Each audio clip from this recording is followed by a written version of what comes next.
정신이 조금 아픈 천사 같은 오빠, 그리고 사춘기에 접어들어 예민한 딸이 있습니다. TV나 영화에서 성장이 멈춰버린 아이가 자기만의 세계에 갇혀서 세상과 단절한 아이들을 보면 오빠와 딸 생각에 하염없이 눈물만 난답니다. 집 밖에 나서면 이웃에 계신 분들이나 다른 사람들은 우리 집 사람들을 이상하게 쳐다보고 수군대지만 저는 집안 사정에 대해 한 번도 다른 사람에게 내비친 적이 없었어요.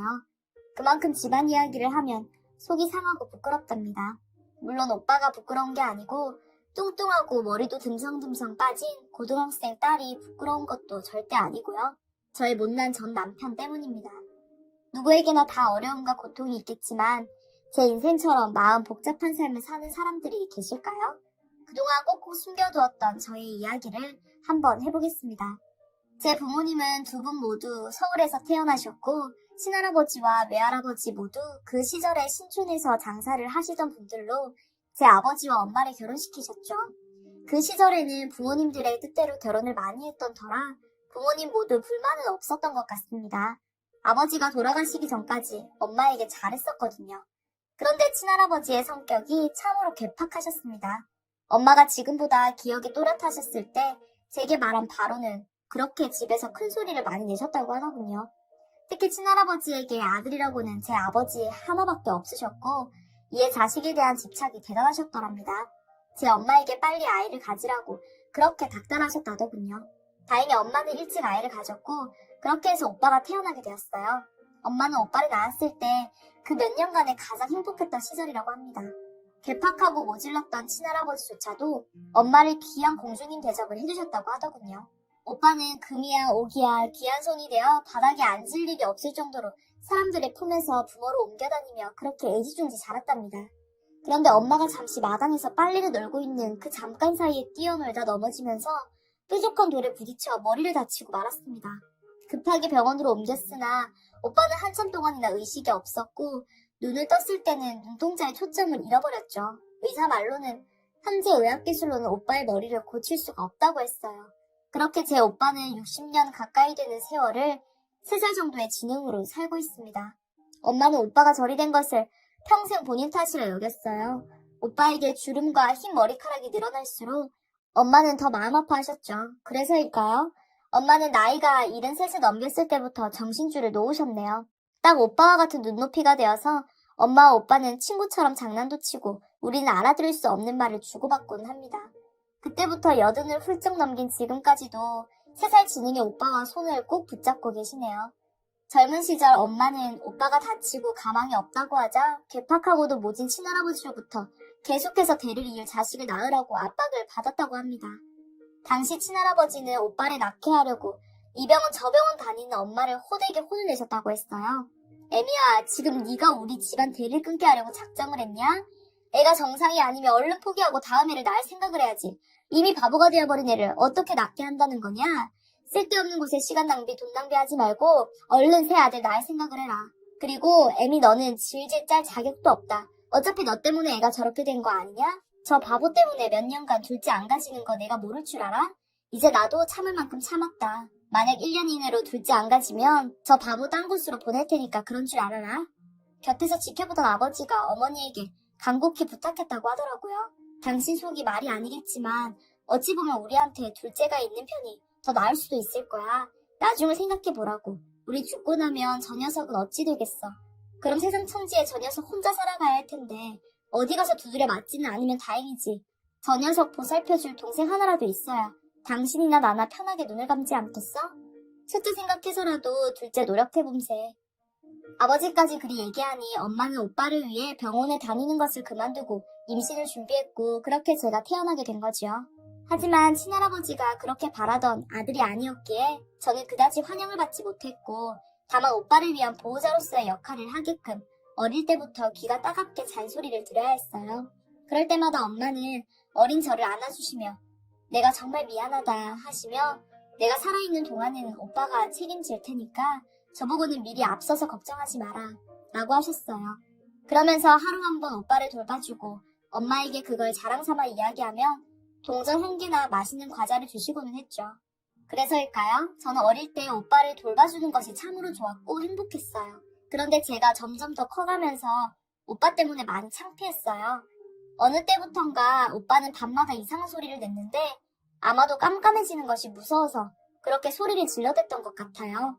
그 소리 때문에 우리 집은 온 동네 제 또래 친구들에게 귀신이 살고 있는 집이라고 소문이 났죠. 그 때문에 저는 어린 시절에 오빠 말고는 다른 친구들과 놀았던 기억이 전혀 없답니다. 귀신이 살고 있는 집의 아이라고 저하고는 놀아주지 않았어요.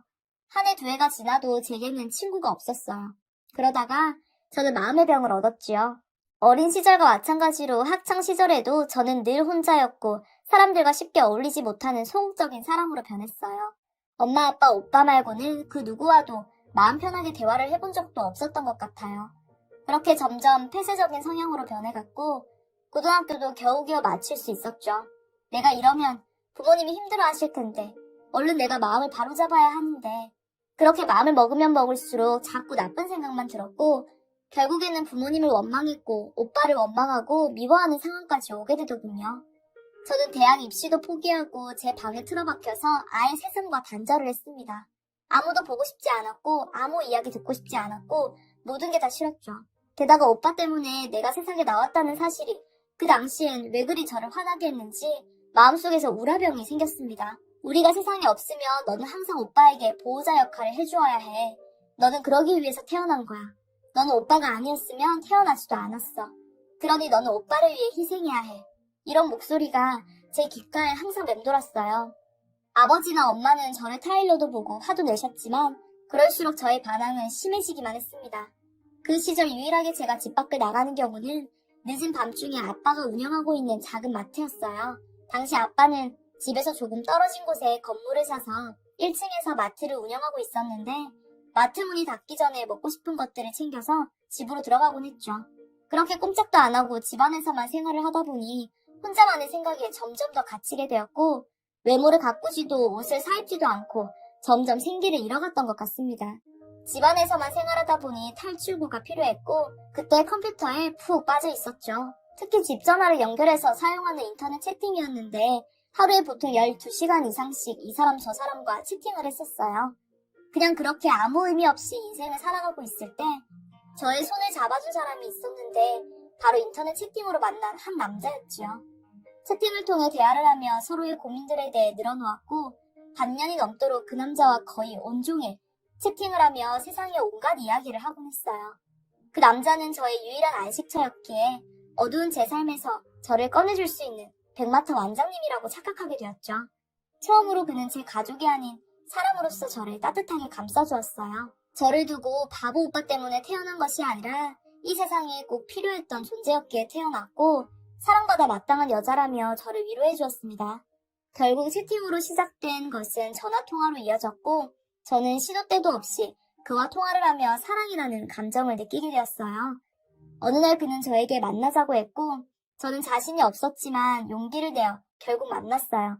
제 집 근처에 있었던 신촌에서 만났는데 첫 모습에 그는 키가 아주 작고 통통했으며 엄청 진한 쌍꺼풀을 가진 남자였습니다. 키와 외형에는 전혀 어울리지 않은 매우 예쁜 쌍꺼풀이었는데 그 예쁜 쌍꺼풀에 제 마음이 다 빼앗기더라고요. 그에 비해 저는 어두웠고 얼굴이며 몸매도 한참 떨어진다고 느꼈어요. 그래도 그는 첫 만남에 저를 많이 칭찬해주더군요. 피부가 진짜 깨끗하네요. 저는 무슨 화장품 모델인 줄 알았어요. 그 실없는 농담이 얼마나 듣기가 좋던지 얼마 만에 시원하게 웃어본 건지 즐거웠죠. 그렇게 저를 있는 모습 그대로 사랑해주는 그에게 고마움을 느꼈고 이런 감정을 사랑이라 하는 거구나 했어요. 저는 그와의 만남을 위해 외출도 점점 하게 되었고 예쁜 옷도 사고 액세서리도 사곤 했습니다. 어린 시절을 제외하고 한 10년 만에 행복했던 때였던 것 같네요. 그렇게 우리는 사랑을 키워나갔고 사계절을 같이 보낸 뒤 저는 그를 부모님께 소개하기로 결정했습니다. 부모님은 은둔 생활을 하고 있던 제가 남자를 이사시킨다고 하니 깜짝 놀라셨어요. 매우 걱정이 많으셨죠. 고등학교 졸업하고 약 10년 동안 집 밖에도 잘 다니지 않았고 친구도 없었으며 경제활동도 해보지 않은 제가 어떻게 남자를 고를 수 있었겠는가 하는 의심이었을 겁니다. 왜 보지도 않고 그 남자를 마음에 안 들어해? 아빠랑 엄마는 내가 행복해지는 게 싫어? 덜 떨어진 오빠처럼 나도 평생 불행하게 살았으면 좋겠나 보네? 왜 나는 결혼도 내 마음대로 못해? 엄마랑 아빠가 허락하지 않는다면 집을 나가서라도 난 그 남자랑 결혼할 거야. 내 몫으로 되어 있는 우리 집 재산 전부 다 팔아버리고 그 남자랑 멀리 떠나서 살 거야. 부모님은 좀 더 그 남자를 찬찬히 살펴보고 인사시켜도 늦지 않다고 저를 타이르셨지만 저는 이미 그 남자에게 미쳐도 단단히 미쳤었기에 오히려 그동안의 울분을 다 토해내듯 부모님께 화를 냈습니다. 그리고 부모님은 백기를 드셨고 그를 만나겠다고 하시더군요.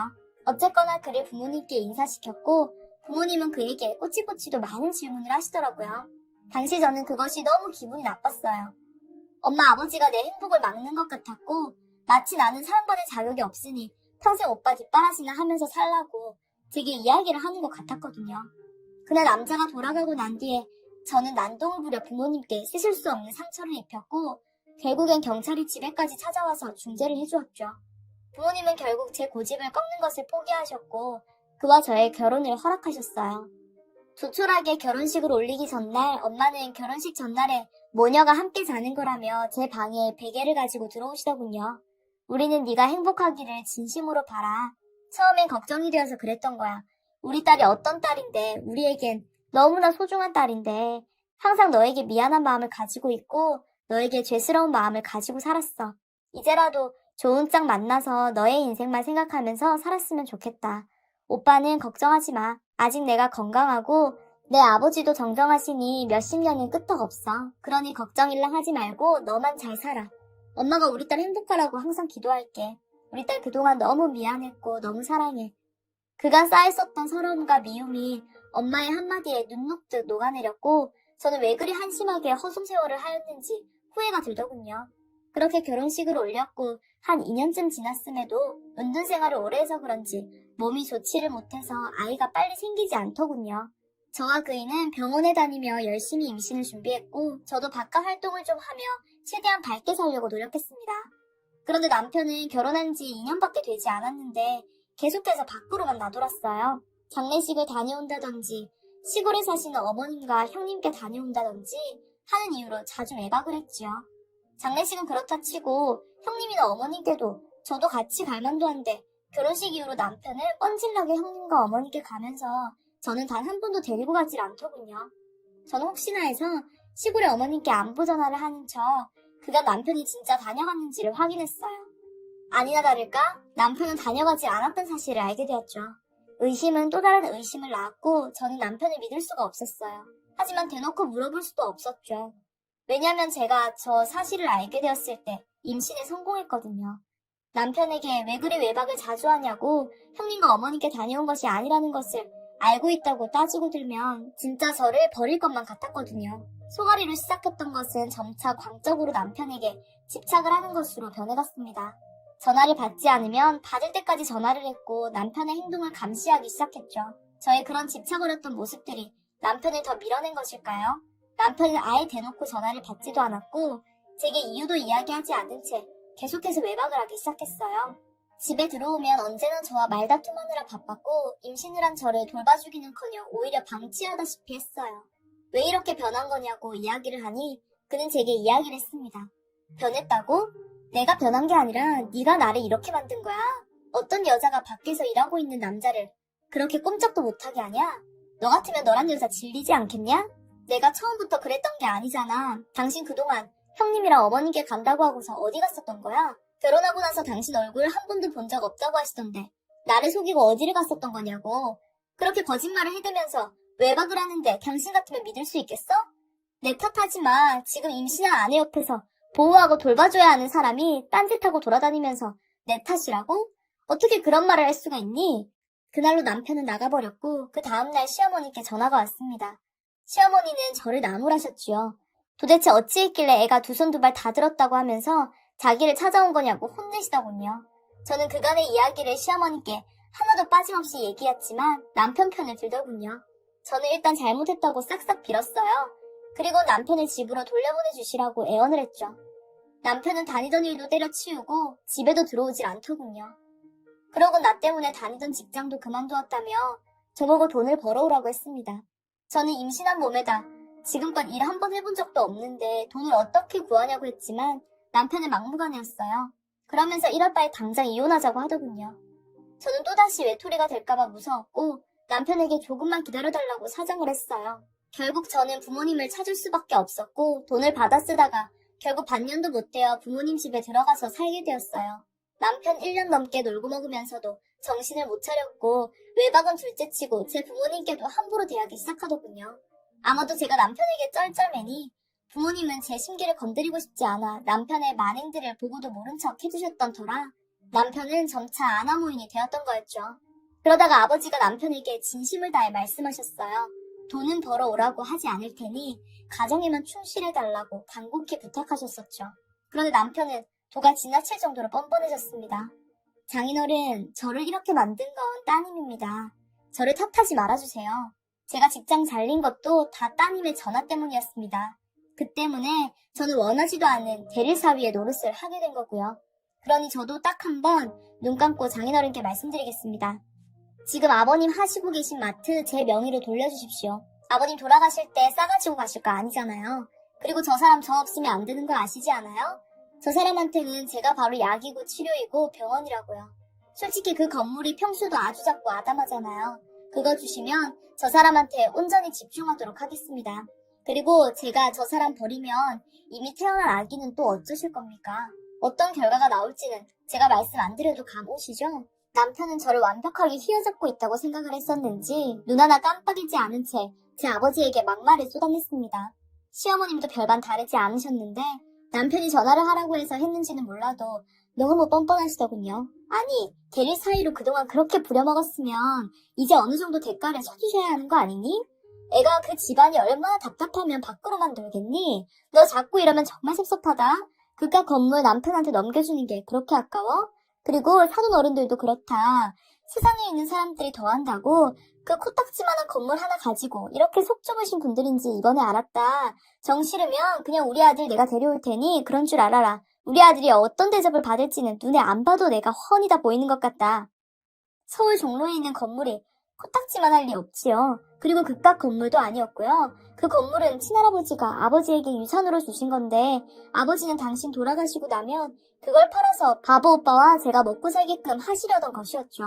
아버지는 할 수 없이 저를 생각해서 마트 건물을 남편에게 명의 이전을 해주려고 했어요. 그러다가 알게 되었습니다. 남편이 밖으로만 돌아다니는 이유를요. 우리도 어림잡아 외도를 하고 있는 거라고 짐작은 하고 있었는데 그 여자와의 사이에서 이미 아이가 있던 것이었죠. 외도도 모자라 혼외자까지 있다는 말을 들은 저는 그날부터 한마디 없이 방에 들어가 나오지 않게 되었습니다. 속은 답답했고 정말 미칠 것 같았죠. 제 인생이 또다시 나락으로 빠져드는 것 같았어요. 그러다 문득 바보 오빠가 보고 싶더라고요.